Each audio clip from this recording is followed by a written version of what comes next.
Hello అందరికి ఎంతో టేస్టీగా ఉండే మెంతికూర మామిడికాయ పప్పు చేసుకోవడానికి ముందుగా 1.5 గ్లాసుల కందిపప్పుని వాష్ చేసుకొని మళ్ళీ ఒక గ్లాస్ వాటర్ వేసి ఒక అరగంట పాటు పక్కన పెట్టుకోవాలి.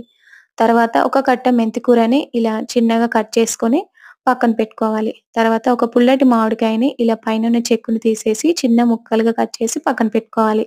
ఇప్పుడు స్టవ్ మీద కుక్కర్‌ని పెట్టుకొని 2 స్పూన్ల ఆయిల్ వేసి అందులోకి ఆవాలు, జీలకర్ర, దంచుకున్న వెల్లుల్లి రెబ్బలు, పచ్చిమిర్చి, ఉల్లిపాయ ముక్కలు వేసుకొని, మనం ముందుగా తెంపి పెట్టుకున్న మెంతికూర ఆకును వేసుకొని, ఒక నిమిషం ఇలా మగ్గించుకొని, మనం ముందుగా నానబెట్టుకున్న కందిపప్పు, అలాగే మామిడికాయ ముక్కలు, ఇందులోకి కొద్దిగా పసుపు, కారం, ఉప్పు వేసుకొని, ఒక గ్లాసు వాటర్‌ని వేసి, ఒక 3 విజిల్ వచ్చేంత వరకు కుక్ చేసుకుంటే ఎంతో టేస్టీగా ఉండే మామిడికాయ మెంతికూర పప్పు అయితే రెడీ అవుతుంది.